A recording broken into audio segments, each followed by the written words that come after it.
Vamos abrir a Bíblia, queridos, livro de Neemias, capítulo 1. Neemias, capítulo 1. Nós vamos ver o verso 1 em diante. Ele diz o seguinte: as palavras de Neemias, filho de Acalias, no mês de Quisleu, no ano 20º, estando eu na cidade de Suzã, veio Anani, um dos meus irmãos, com alguns de Judá. Então lhes perguntei pelos judeus que escaparam e que não foram levados para o exílio e acerca de Jerusalém. Disseram-me: os restantes que não foram levados para o exílio e se acham lá na província, estão em grande miséria e desprezo. Os muros de Jerusalém estão derribados e as suas portas queimadas. Tendo eu ouvido essas palavras, assentei-me e chorei, e lamentei por alguns dias, e estive jejuando e orando perante o Deus dos céus.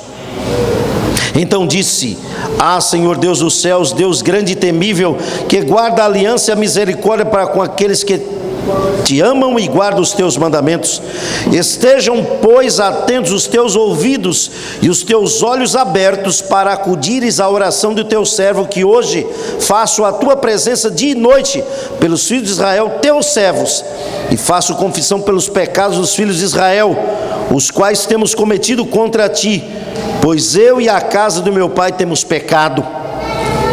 Temos procedido corruptamente contra ti, não temos guardado os teus mandamentos, nem os teus estatutos, nem os juízos que ordenasses a Moisés teu servo. Lembra da palavra que ordenasse a Moisés teu servo, dizendo: se transgredires, eu vos espalharei por entre os povos. Mas se vos converteres a mim e guardardes os meus mandamentos e os cumprides, então, ainda que vossos rejeitados estejam pelas extremidades do céu, de lá os ajuntarei e os trarei para o lugar que escolhi, que tenho escolhido para ali fazer habitar meu nome. Esses são ainda teus servos e o teu povo que resgataste com o teu grande poder e com a tua mão poderosa. Ah, Senhor, e sejam, pois, atentos os teus ouvidos à oração do teu servo e a dos teus servos que se agradam em temer o teu nome. Concede-me que seja bem sucedido hoje o teu servo e dá-lhe mercê perante este homem. Nesse tempo eu era copeiro do rei. Queridos amigos, aqui está o capítulo 1 do livro de Neemias, a introdução desse livro que conta a história desse grande líder, das conquistas que ele alcançou. Neemias viveu mais ou menos 450 anos antes de Cristo, e ele vivia a cerca de 1.500 quilômetros de Jerusalém. O texto no verso 11 diz que ele era copeiro do rei. O copeiro não era só alguém que cuidava da bebida ali, mas era um conselheiro, era uma pessoa de confiança do monarca.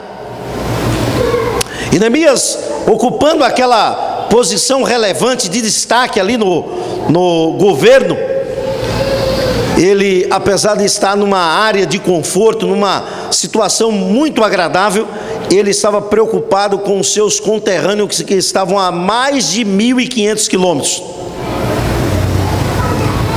E uma coisa que eu acho interessante na experiência de Neemias, ele procurou saber informações de como estavam aquelas pessoas, os exilados. E agora, quando ele ouve essas informações, os versos 3 e 4 dão detalhes de como é que se encontrava o povo lá em Jerusalém. O texto diz que eles estavam em grande miséria, estavam desprezados, os muros da cidade derribados. Interessante que naquele tempo a cidade que não estava murada, cujas muralhas não estavam bem fortificadas, eram cidades que estavam vulneráveis ao ataque de qualquer inimigo. E Neemias pergunta: como é que está a situação? E você vai perceber algo interessante. Quando ele ouve essas informações, qual é a sua atitude? O verso 4 diz aí: o verso 4 e o verso 5 demonstram claramente, com detalhes, melhor, o verso 5 e 6, melhor, 4 na verdade, ele diz: quando ele ouviu as palavras, ele assentou, chorou, lamentou, jejuou e orou. Veja que coisa interessante. Neemias, eu disse a vocês que estava a quantos quilômetros de distância de Jerusalém? 1.500. Eu penso que Neemias poderia ter tido a seguinte atitude: dizer, olha, eu estou muito longe. Eu penso que ele poderia ter dito: que situação difícil, coitado deles.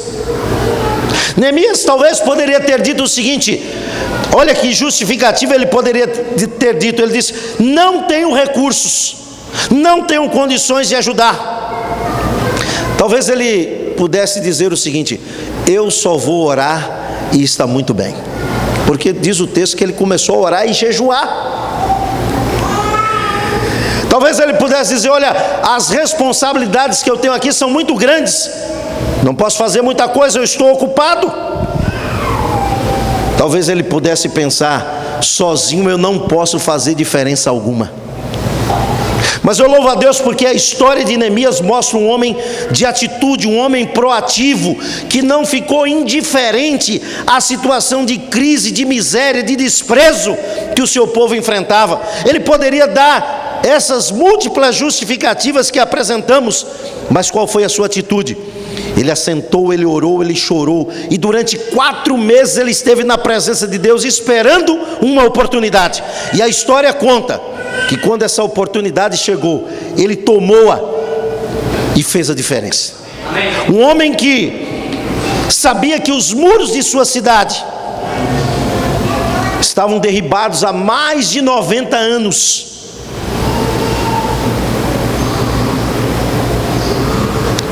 Ele decide então fazer aquela viagem, depois que o rei dá a oportunidade a ele. E ele vai até Jerusalém. E é interessante, se você ler Neemias capítulo 6, verso 15, você vai perceber que depois de 52 dias, ele levantou os muros de Jerusalém. Claro que ele não fez isso sozinho. O líder não pode fazer tudo sozinho. A história nos diz que ele vai a Jerusalém, e quando ele chega ali, ele fala com os líderes, depois fala com os chefes de família, e ele coloca cada um numa situação, numa posição daquela muralha, e cada um agora está fazendo uma parte na obra da reconstrução do muro. E é interessante que esse livro, a história de Neemias, não conta só a sua preocupação de levantar um muro para proteger a cidade. Ele se preocupava também em levantar um muro espiritual, uma fortaleza espiritual ao redor das famílias do seu povo. Neemias era um homem que não só se preocupava com as coisas materiais, mas você vai ver esse homem poderoso, era um reformista. Ele se preocupava com a adoração no sábado, inclusive ameaçou até gente de morte se transgredisse o sábado. Neemias era um camarada tão zeloso, tão empático, que um dia ele descobriu que estava havendo uma injustiça social, os ricos oprimindo os pobres, e ele resolveu agir contra isso. Um líder extraordinário, uma inspiração para todos nós.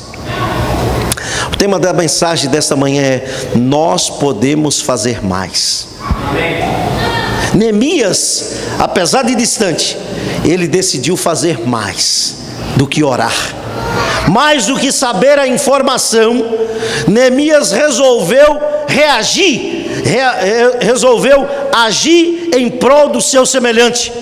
E que história extraordinária desse homem, desse grande líder chamado Neemias, um homem de Deus, uma inspiração, cujo nome significa: o Senhor é o meu consolo. Queridos amigos, quando nós olhamos a história de Neemias, nós vemos algumas coisas interessantes. Uma delas, o capítulo 1, do verso 5 em diante, é uma oração. E você vai descobrir, lendo o livro de Neemias, que ele era um homem de oração. Existem pelo menos aí 7 orações que ele faz. E uma das que eu acho interessante é uma simples frase que se repete várias vezes no livro. Capítulo 13 de Neemias, olha aí. Capítulo 13, verso 31. É a última frase do livro de Neemias. E eu penso que é uma frase que nós devemos mencioná-la a cada dia, ao enfrentar os desafios, ao sair de casa, ao chegar próximo ao final do ano, ou iniciar o ano daqui a 15 dias, ou melhor, daqui a 14 dias. Eu penso que essa frase pode fazer a diferença na sua vida, lá na faculdade, no seu trabalho, na sua casa. Olha a última frase do livro de Neemias. O que é que diz aí? Lembra-te de mim, Deus meu, para o meu. Qual a oração que Neemias fazia? Vamos repetir? Lembra-te de mim. Só uns dois acharam aí, né? Agora todo mundo agora, bem forte. Qual é a oração de Neemias? Capítulo 13, verso 31. Lembra-te de mim.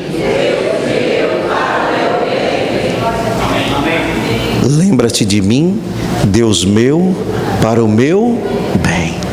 Eu penso que essa é a oração que nós temos que fazer a cada dia. Uma inspiração para nós, Neemias.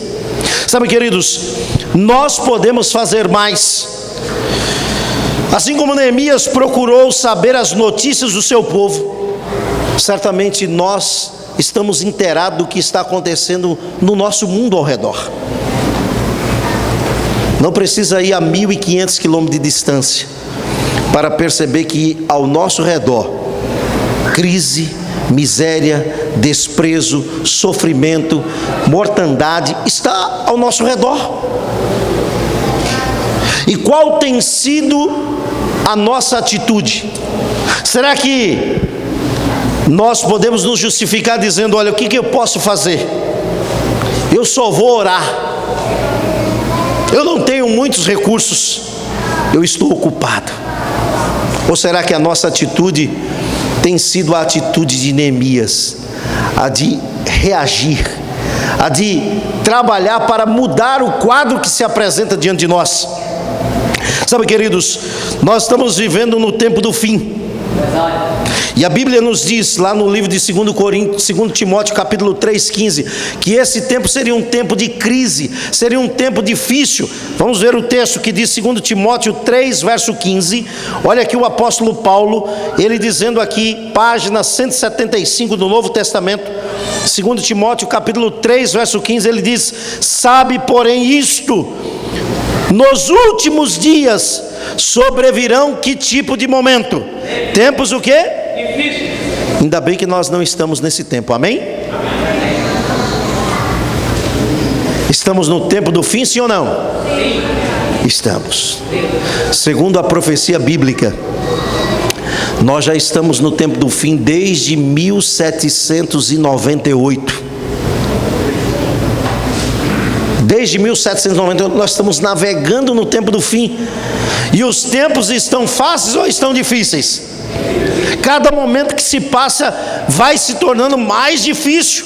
Mas esses dias eu estava conversando com um colega, ele disse: olha, minha mãe conseguiu educar e criar naquela época 10 filhos. Hoje a gente tem 2 ou até 1, e está sendo fácil ou está sendo difícil? Não é?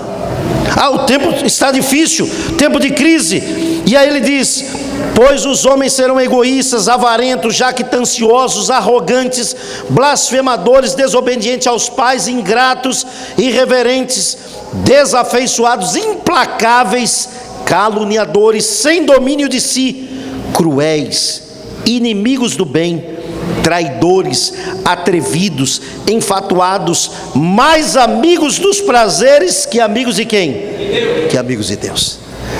Será que a gente está vivendo esse tempo que Paulo profetizou lá no primeiro século, sim ou não? Sim. Estamos vendo esse quadro à nossa vista hoje, sim ou não? Sim. E agora, qual deve ser a atitude da igreja de Fortaleza ao saber disso? Será que quer dizer: é assim mesmo, não tem jeito? Não, amigos, nós somos o Neemias do tempo do fim. Você: mas pastor, eu não tenho teologia. Pastor, eu sou um novo na fé. Pastor, eu já tenho uma certa idade. Queridos, Deus é capaz de te usar com as condições, na situação que você tem e como você é. Se coloque nas mãos de Deus, porque nesse tempo de crise Deus espera que a sua igreja se levante para levar esperança. Nesse tempo de incerteza, Deus conta com o seu povo, que é o povo da certeza, o povo da esperança, para anunciar que a sua salvação está se aproximando, para anunciar que não são os homens que vão trazer solução para os homens, mas que é o Deus eterno que está voltando, que vai fundar um novo céu e uma nova terra. E Deus nessa manhã desafia a mim e a você, para que nós realmente nos levantemos para fazer uma grande obra que prepare um povo para a volta do Senhor. Sabe, queridos, eu penso que Mateus capítulo 24 e 25, ele se harmoniza com a situação lá do livro de Neemias. Era um tempo de crise, e quando a gente lê a história da palavra de Deus, as palavras do Senhor no capítulo 24 e 25, a gente vai ver, por exemplo, Mateus 24 falando dos sinais, dos eventos do fim. E aqueles que dão estudo bíblico conhecem muito bem Mateus 24, quando ali diz, olha, que vai haver fome, peste, terremotos, falsos profetas, sinal na lua, nas estrelas, e tudo isso Deus está dizendo, filho, acorda, desperta, porque a sua redenção está próxima. Mateus 24 está falando, olha, é hora de vigilância. E agora, o que eu acho interessante, vamos abrir ali, Mateus capítulo 24 e 25, nessa manhã vamos usar a Bíblia, Mateus capítulo 24 e 25, o tema dessa manhã, nós podemos fazer mais. Eu penso que aqui está uma orientação segura para a igreja de Deus nessa manhã. Mateus 24 e 25, lá nos diz no verso 12, diz assim, e por se multiplicar a iniquidade, o amor se esfriará de quem, meus amigos? Quase todos. Mas eu creio que o povo de Deus não vai passar por essa experiência da falta de amor, porque sabe, queridos, Deus tem uma igreja que deve ser reconhecida não pela sua doutrina, mas pelas suas ações de amor. A doutrina é importante, as verdades que temos como adventista são maravilhosas, são as revelações de Deus para os seus filhos, mas junto com essas verdades, nós precisamos experimentá-las, vivenciá-las, através de ações amorosas para com aqueles que estão ao nosso redor. Porque sabe, meus amigos, o amor é capaz de abrir portas, de transformar vidas. Eu penso que Deus deseja nessa manhã que nós como igreja, no final desse ano, estejamos atentos, despertos para olhar a situação de crise, de miséria, de desespero. Uma palavra que aparece constantemente é a palavra incerteza. Será que vai dar certo o governo? Será que o dólar vai abaixar? Será que a economia vai melhorar? A incerteza está tomando conta das pessoas, mas para você que ama Jesus Cristo, que o tem como Salvador e Senhor, você não está navegando no mar de incerteza, está navegando sim, no mar revolto, no mar turbulento, mas com a certeza de que em breve atracaremos no porto seguro da Canaã Celestial. Por quê? Porque Jesus está na direção da sua igreja, e Ele precisa estar na direção da sua vida. E se Ele estiver conduzindo o leme da sua vida, nós chegaremos seguramente à Canaã Celestial. E o que eu gosto no capítulo 24 e 25, é no início do capítulo 25, quando ele fala da parábola das virgens.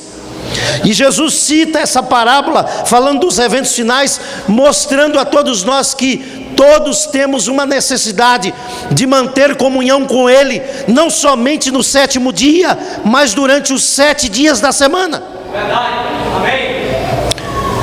Nós precisamos levantar mais cedo para estar na presença de Deus, para se conectar com Deus, para colocar nossa família, colocar nossos amigos, nossa igreja diante de Deus, porque é de um reavivamento que nós precisamos. Eu gosto muito do texto aqui, Mateus 25, quando ele diz aqui no texto, capítulo 25, verso 10, e saindo elas para comprar, chegou o noivo, E as que estavam apercebidas entraram com ele para as bodas e fechou-se a porta. Queridos amigos, nós precisamos encher as nossas lâmpadas com a presença do Espírito Santo. Nós precisamos, nesse tempo de crise, uma primeira coisa importante é estar conectado com a fonte de poder que é o Espírito Santo. É Ele que nos transforma, é Ele quem nos ajuda nas nossas fraquezas. É o Espírito Santo que intercede por nós, que toma a nossa oração e leva ao trono da graça de Deus. Ele é o Espírito da verdade. Por isso, nós precisamos nos conectar à lâmpada, que é a palavra de Deus, cada dia. Nesse tempo de crise, é importante estar vigilante. O verso 13 diz: vigiai, pois não sabeis o dia e nem a hora. Sabe, queridos, a igreja precisa estar reavivada, conectada com Deus. Mas a igreja também, do verso 14 ao verso 30, Deus está dizendo: olha, além de viver em sintonia comigo, você precisa colocar em ação os talentos que eu te dei. É verdade. 2016 está acabando. Verdade. O que temos feito com o talento que Deus nos deu? Não estou falando de funções, né? Certamente aqui há irmãos que já foram eleitos para ocupar funções em 2017. Eu conheço pessoas que dizem: olha, esse ano eu não recebi cargo na igreja, esse ano eu estou de férias. Foi muito cansativo, o ano que vem eu não quero fazer nada. Queridos, entenda uma coisa: quando nós aceitamos Jesus como Salvador, nós nos alistamos no exército que está em guerra, que está em batalha contra o diabo, contra o inimigo. Não tem esse negócio de tirar férias. Nós temos que, de fato, entrar no fronte, entrar na trincheira e fazer a nossa parte. Sabe de uma coisa? Existem oportunidades, ações, lugar que você pode realizar que eu não poderei fazer. Há lugares que você vai entrar e eu não posso entrar. Então não pense que é uma tarefa do pastor, do ancião, do líder de PG, do presidente da igreja aqui no Ceará, que ele que vai fazer a obra. Queridos, nós somos o Neemias do século 21. Eu e você precisamos fazer alguma coisa dentro da igreja, mas também fora dos muros da igreja, lá no mundo lá fora. Sabe, queridos, nós podemos fazer mais. Nós estamos vivendo muito próximos da volta do Senhor, e como igreja nós estamos vendo os sinais da sua vinda. É tempo de, como as virgens, encher as nossas lâmpadas com o poder do Espírito Santo. Estamos conectados. Sabe, queridos, é interessante que, além dos talentos, no capítulo 25, aqui nos mostra uma cena de juízo, um tribunal em ação, do verso 31 ao verso 46 do capítulo 25. E nessa cena de julgamento, Jesus vai olhar para algumas pessoas e diz: olha, pode entrar. Amém. Sejam bem-vindos, porque eu estava com sede. Verdade. E vocês fizeram o quê? Me deram de beber. Eu estava nu e vocês me vestiram. Eu estava com fome e vocês me deram de comer. Eu estava lá na cadeia, aprisionado, e vocês foram me ver. Verdade. Sabe o que Deus está dizendo? Igreja, nós que estamos no tempo do fim, não podemos aguardar a vinda de Jesus de forma indiferente, inerte, parados, estagnados. Nós temos que ser uma igreja viva, ativa, que impacte a comunidade e atraia pessoas para ouvir e conhecer da salvação do nosso Deus.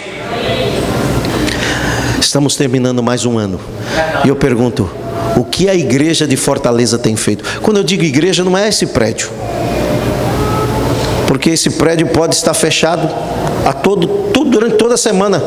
Pode ser que no mês que vem esteja fechado, mas a igreja vai estar funcionando, a igreja vai estar ativa, se você estiver fazendo alguma coisa para testemunhar, para falar desse Deus Todo-Poderoso. Sim, amigos, nessa cena de juízo, há uma sentença. No verso 34 ele diz: então o rei dirá àqueles que estiverem à sua direita: vinde benditos de meu Pai, e entrai na posse do reino que está preparado desde a fundação do mundo.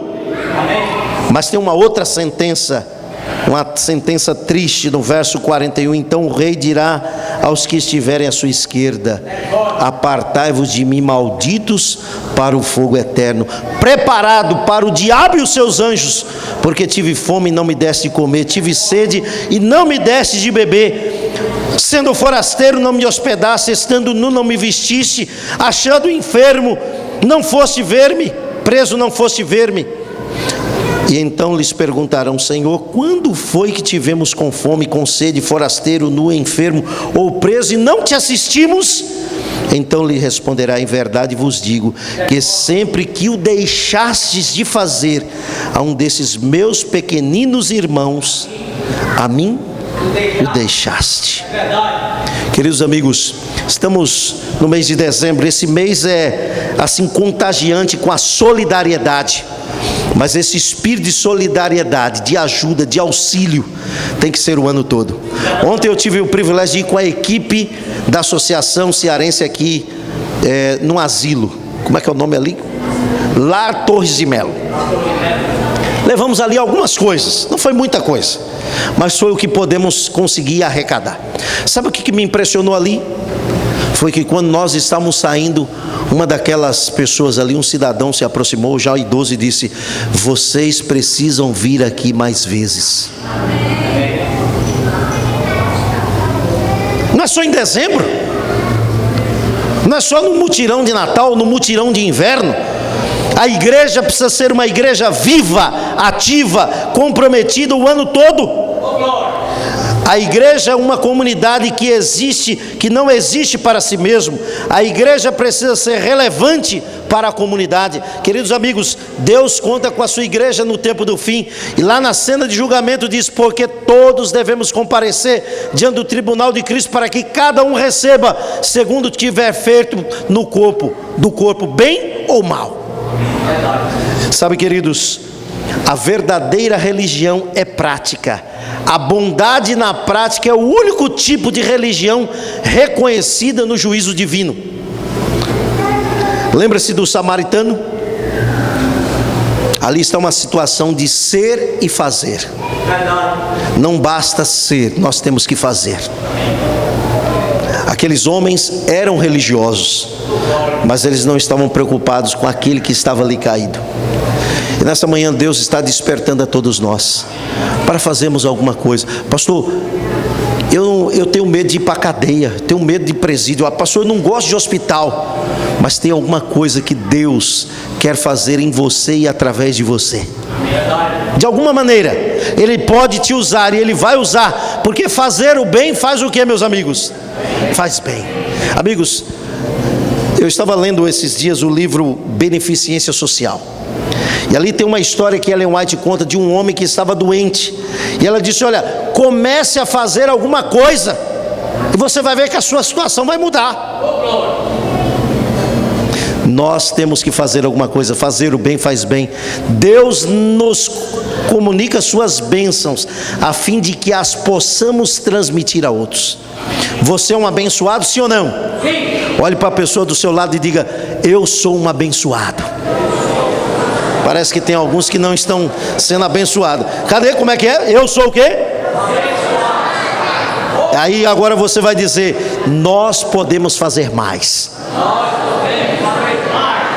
Sabe, queridos, talvez você diga: mas pastor, eu não tenho condição, eu ganho um salário mínimo, eu ganho pouco. Queridos, lembra-se da viúva? Ela só tinha 2 moedinhas. Deus não está interessado que você vá para o Fantástico no próximo domingo aparecer que você fez coisas extraordinárias. Não é isso. Louvado seja Deus por essa igreja, pelo trabalho que vocês fizeram agora em dezembro. 681 quilos, 51 cestas, 41 famílias atendidas. Mas nós podemos fazer o que, meu filho? Podemos fazer mais. Só que às vezes a gente se conforma com pouco.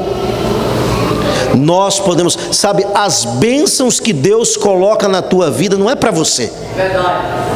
É para você compartilhar com a sua família, mas compartilhar também com aqueles que estão perto de você.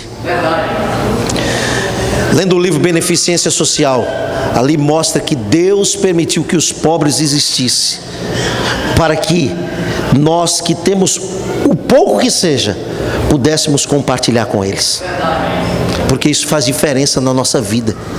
Amigos, você quer ter saúde, ter endorfina, sirva as pessoas. Isso cria um estado e cria uma sensação gostosa, agradável. E é isso que Deus deseja que você experimente na sua experiência cristã. Queira o bem, plante o bem, e o resto vem. Eu gosto muito do texto lá de Gálatas, capítulo 6, verso 9 e 10. Diz: não nos cansemos de fazer o bem. É verdade. Mas pastor, o pessoal não reconhece. Eu não saí em nenhuma reportagem por aí. Amigos, Deus contempla a sinceridade do nosso coração. Aquela viúva pobre poderia ter dito: eu vou ficar em casa hoje, não vou ao templo, porque 2 moedinhas não vai fazer diferença, é muito pouco. Mas sabe, queridos, quando Jesus viu aquela mulher, ela disse: gente, preste atenção, essa deu mais do que todos, porque Deus não estava olhando o montante, estava olhando o motivo, estava olhando o propósito que levou a fazer aquilo. E é isso que Deus quer ver na sua igreja nesses últimos dias. Não espere por ninguém, faça a sua parte, dê a sua contribuição, participe.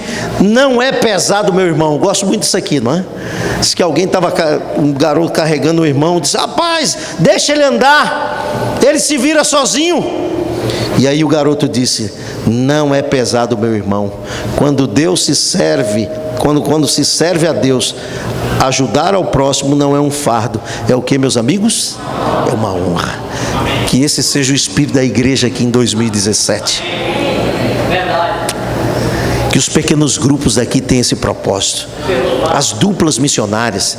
Vocês estão certamente já fazendo os planos para 2017. Que os planos não sejam só para atender internamente a igreja, mas que seja para impactar a sociedade, para impactar a comunidade, para que outros sejam atraídos a Jesus Cristo. Eu termino uma mensagem dessa manhã falando desse homem, George Miller, século XIX.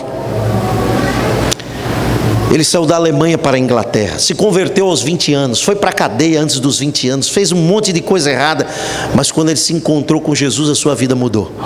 Ele se tornou um pregador do Evangelho. Ele renunciou o seu salário para pregar o Evangelho, e ele decidiu, na cidade de Londres, lá na Inglaterra, estabelecer ali um orfanato. Ele começou só com 2 crianças, sem dinheiro nenhum. Mas a história desse camarada é uma história interessante. Ele teve mais de 2.000 orações atendidas que ele catalogava.